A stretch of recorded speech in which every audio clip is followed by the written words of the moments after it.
Now Woo. we are. We're live. Hello, hello. Welcome, everybody. And we are back again. If you're watching us, we had a wonderful conversation. And I looked at the date, it felt like it was long ago, but it was just the 30th of like last month, like 30th of May, where we had a conversation about exploring what the world of touch is with the uber potent Katarina Wallentin. And I'm so happy to be having this conversation with you once again. So, welcome, Katarina. Thank you for doing this. Thank you. Thank you for having me again. Yes, it was a lot of fun last time. It was like exploring something that everybody knows and yet don't know Yeah. simultaneously. Exactly. And then when the graphic came out for this one, it's so powerful. It reads touch when energy gets physical. And then Mm. I started reflecting and I started looking at when access was new in my world, when we were told that there was this whole set of classes and tools that had to do with like body work. My initial reaction was, hey, it may not be relevant, because I was like, I'm going to get my life sorted with like tools and techniques that are more mental to kind of sort life out. And then it was such a pleasant surprise to look at what access has to offer. And I'm very interested to know what your journey with access and the whole body of work with touch has been. And if you'd like to Oh. start there. Yeah. Well, that was such a beautiful and brilliant beginning of that because it's so true. A lot of us come to Access because we want to make our lives better. We want to use the tools of consciousness, and then we start to realize that everything is energy. Everything is energy. And the only thing you can change is when you're not willing to change the energy of it, when you're holding on to the energy of it. And I remember when I started Access, I really enjoyed, like you were saying, I enjoyed the information. I enjoyed the processing, like the verbal processing. It worked really well for me because, one of the things that I always valued about myself is like that I think I had the point of view that I'm smart. So that was like my most valuable point. I wasn't like super pretty. I was smart and a little funny. That was like my my good points when I was younger. So I had like those were my body was mainly just to bring me forward, like bring this head around that could talk to people and be a little funny and smart. And then I started to explore energy. And in the beginning, I had no ideas about energy. I couldn't feel it. It wasn't anything that I could describe or understand. And I wanted to understand everything. So, energy for me was this very unknown part of consciousness, and yet the most enticing part. I remember when I had the first energetic synthesis of being session with Dane. It was I had just done my first class with him, and I had been very hesitant to do a session with him because I thought it was very expensive. It costed at the time it cost $300. Today, his session cost about 10 times as much. But at the time, I thought that was super expensive. And, why would I do that? I had just done a whole class with him. And then during the class, I changed my mind and I was able to have a session with him. And I remember going there still very doubtful, this whole energy thing that couldn't lead anywhere. And I had been running bars for a long time. And it took me a long time to even perceive the energies of the bars. So it was so interesting. So I came there and he was doing a little bit of the verbal processing. And then I had an individual session with him. He doesn't do those very much anymore. So I was very lucky to have one of those. And he worked on me on the table. And I had this, I had such, I perceived so much energy in my body, in my being, in the whole space around me that I couldn't compute it. Like there was nowhere for me to put this in any of the previous boxes or drawers where I had decided that different things in life go. Like I had a very ordered system where I would put all my experiences and everything I learned and all of that. But that energy wasn't orderable. You couldn't order it. You couldn't define it. You couldn't explain it. And it, during the session, I just started to receive in a way that I've never received before. And I started to explore universes that I never explored before. Now, it's really hard to describe a session.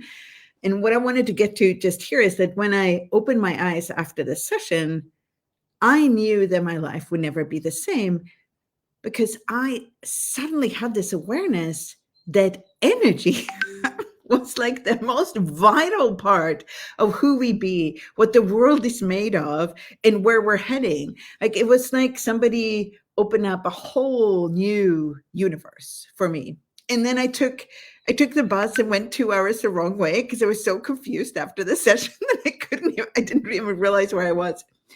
And that was really the beginning of this whole exploration that I'm still on, a journey where what I realized is that energy is my first language. Yes, I'm good at putting things in words. I'm sometimes good at talking, not always. Sometimes like everything just won't come out in the way I would like it to because I'm not totally congruent. Like my words are not totally congruent with the energy that I would like to convey. And I do have like I have that way of being able to express myself in words, but energy is really where my first language is. And for many of you listening to this now or in the future, if you were willing to look at that, what if energy, not English or Hindi or German or French or whatever language you speak, what if that is not your first language? What if energy is your very first language? It is the language we use when we were born. Like we use energy as our language when we were born. And one of the things that Gary says is that a lot of the times when babies scream, they are communicating with energy and we're not understanding them. And that's why they're screaming, because they're trying, hello, hello, hello.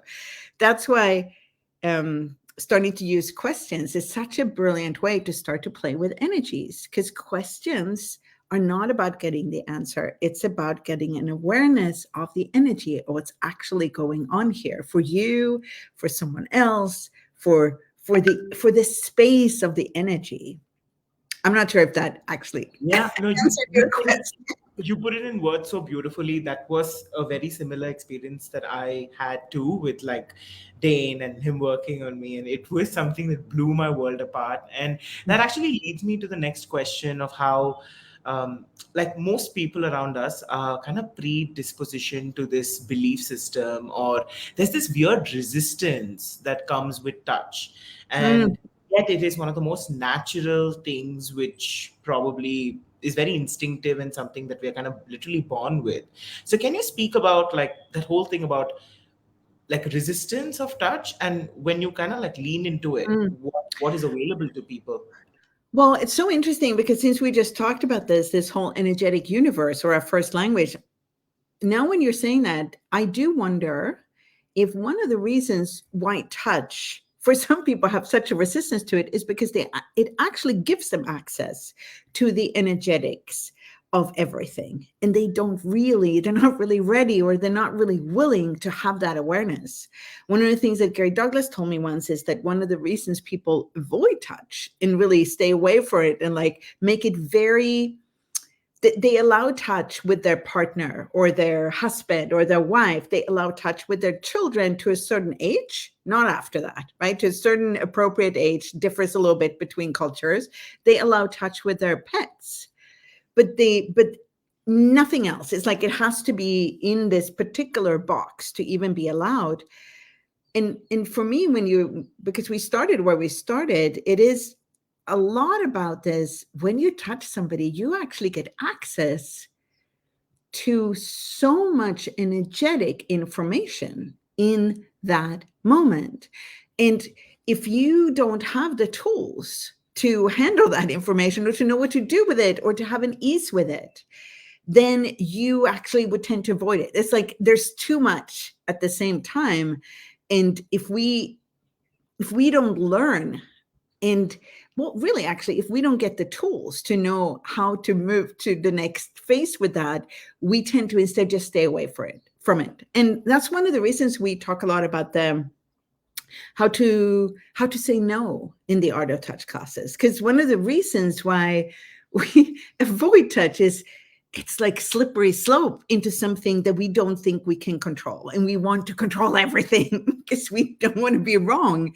So we're not willing to trust ourselves enough to go into lean, like you said, lean into the touch and actually get that energetic awareness. Because what would we do if we suddenly learned something we didn't want to learn?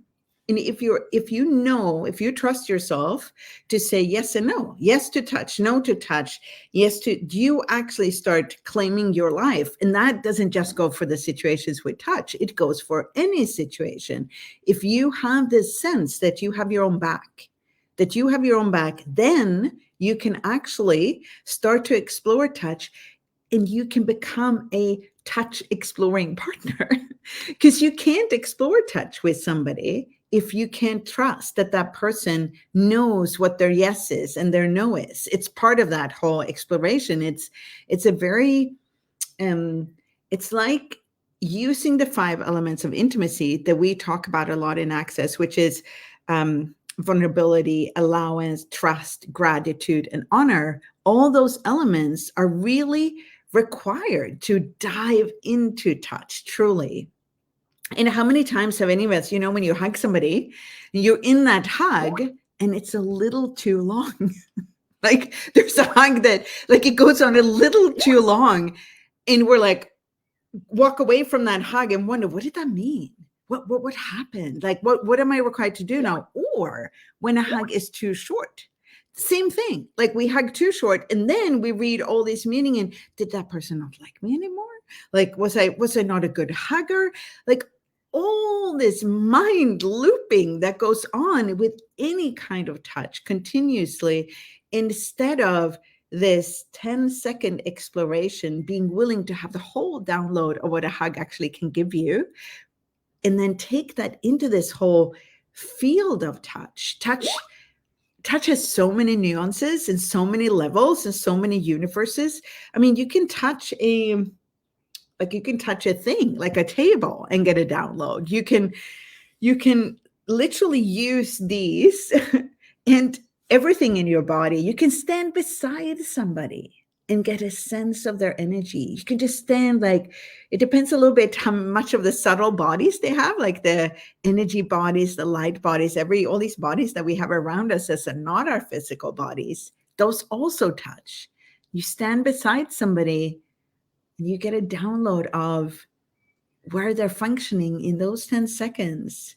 What's up in their world, not from a word explanation, but just from who are they being? And you just know, because that's how energy works. It goes beyond the words. It just gives you an instant knowing, an instant sense of a person, a being, an energy, a space to explore.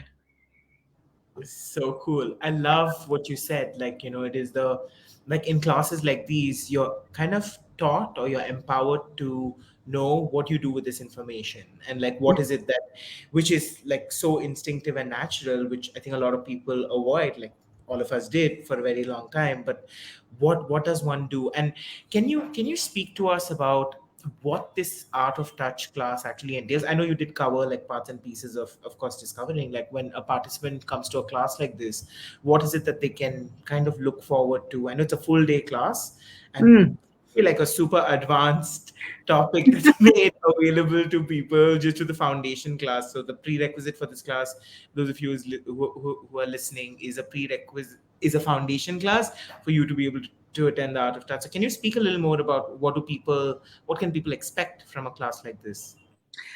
Well, every class is different. So every class is created by who chooses to come. And strangely enough, I think that since we're really all connected, it's going to be exactly the people that will contribute the most to each other that's going to come. And it doesn't mean they're all going to love each other or be friends. And it means that they're going to bring up exactly what's required to give everyone in that group the most freedom with touch, because that's the target of the class, to have ease and joy and freedom with touch in whatever form. The good touch, the bad touch, the touch you don't want to have, the touch you really long for. And in the class, we'll, depending on where it goes and depending on what questions are asked, we'll use all the access consciousness processing that we have access to, which is amazing. And a lot of times, like people, if you look at the access consciousness processing, it really, what it does, it uncreates and destroys what's in the way for you to choose something different, to choose something greater. So by having that and combining that with different practices and experiences that we will have in the class with each other, in different constellations, in the group, you can use that to actually be able to get access to how you function currently and be able to choose a different way of exploring, a different way of functioning. And it strangely works as well if you love touch and if you're hesitant to touch, because the access consciousness tools don't really have it. You're not supposed to be anyway.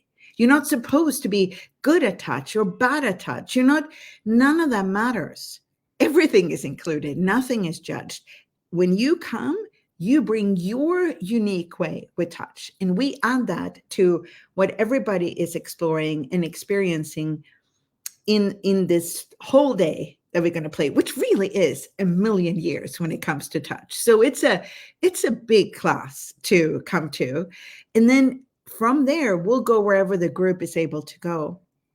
And I think the most unique part of this class, and what I hear from people who take the class, is that they get to play. They get to do practices. They get to explore, because it brings so much up to the surface, both because you get to actually do it. You get to activate things by doing it. You don't just talk about it, you do it.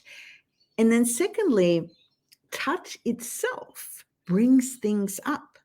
So your whole body has so much stored when it comes to touch. So much is locked into your body. Your body remembers it. Your body has it in there. So when we use touch, when we explore, for example, what kind of touch you really, really enjoy, people have such a different way. Like some people really enjoy the softest touch. Some people enjoy, a little more, I'm trying to show here, but it's coming up, a little more firm touch. And it's actually, there's a perfect pressure for everyone in every 10 seconds. That's exactly what their body and being requires at that time. And when we start to explore that together, things come up that hasn't allowed you to perceive that, receive that, know that, and actually be that for yourself and other people. And then we bring it up and we clear it. So for me, it's been one of the most amazing ways to play with the access consciousness tools to get ease in an area that then actually lets you play with all the other tools, like the body processes, the bars, the symphony energies. It assists all of them and exponentializes all of them, because you have more ease with this particular part of it, which is touch. Touch somebody, touch yourself, touch things around you. And one thing that we often add in these classes is also the earth, like allowing to be touched by the earth, to touch the earth, like really including that the earth is a big body too. It's a big body to play with that we have access to. So all of that will come in there during that day. And it's one of my absolute favorite classes to facilitate, because it is such a gift to everyone and the earth. Yeah. Like as you were speaking, my body literally had sensations, and I'm I think more than ready to have this class started right now. If we could, those of you who are watching, Katarina, she's coming to India, and we're going to be having this class live at the Hyatt Regency in New Delhi on the 26th of June. This is going to be right after the SOP with Dane. So if you're coming there, and even if you're not, you know that there is this one full day that we have in this lovely venue. There are going to be massage tables, and we're going to have cat, and then we're going to be having these amazing conversations and a lot of work.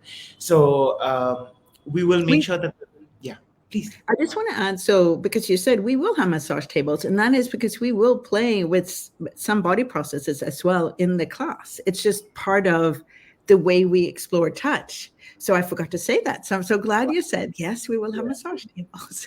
How amazing. So just, if you are excited as I am right now, you can reach out to me. It takes a village to create a class like this. We have a bunch of people that are contributing to this. We will make that information available, probably comments, or reach out to one of us and we'll make it easy for you to come and have fun with us and play with us. Thank you so much, Katarina. This was lovely. I am so grateful to you for saying yes and doing this in India for all of us. For all of us, I know that you have a busy schedule and you kind of manage so many things for access and stuff. This is amazing. Thank you so much, and hope to see you soon. Well, you will see me soon. Until then, go and play. Thank you so much. Bye. Bye.